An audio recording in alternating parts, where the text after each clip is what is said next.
L'endroit où tout commence. Car ce qu'on croit vide n'attend souvent qu'à être habité vraiment.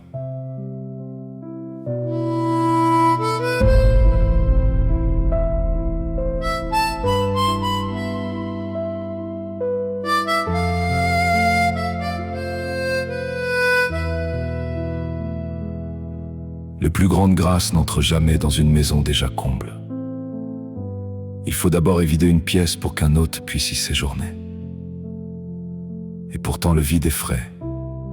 On le confond avec une perte réelle, avec un échec silencieux, un manque qu'on ne sait pas nommer vraiment.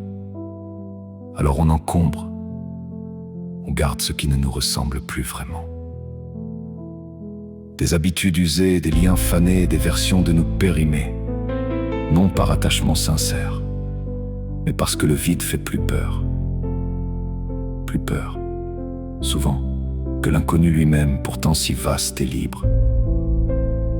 Mais si le vide n'était pas une sentence, mais une offrande discrète, une invitation à ralentir, à écouter ce que le bruit avait couvert, à clarifier ce qui s'était brouillé sous le poids de trop de choses.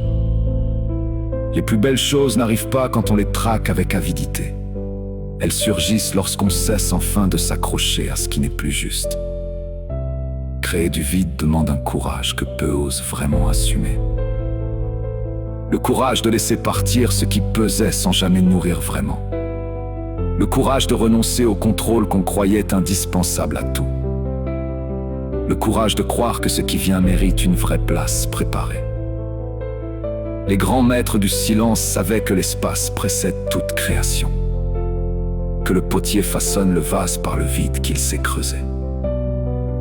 Ce n'est pas la matière qui compte, c'est l'espace qu'elle protège. Ainsi de nos vies, ce qui compte est parfois ce qu'on retire, non ajoute. Ralentir n'est pas renoncer, c'est enfin faire de la place à l'essentiel. Écrire, clarifier, laisser respirer ce qui n'avait jamais pu vraiment naître. Le vide n'est donc pas la fin d'une histoire qui s'achève tristement. Il est peut-être le seuil discret d'une autre histoire qui commence enfin. Et cette histoire-là n'attendait, patiente, que l'espace pour exister vraiment.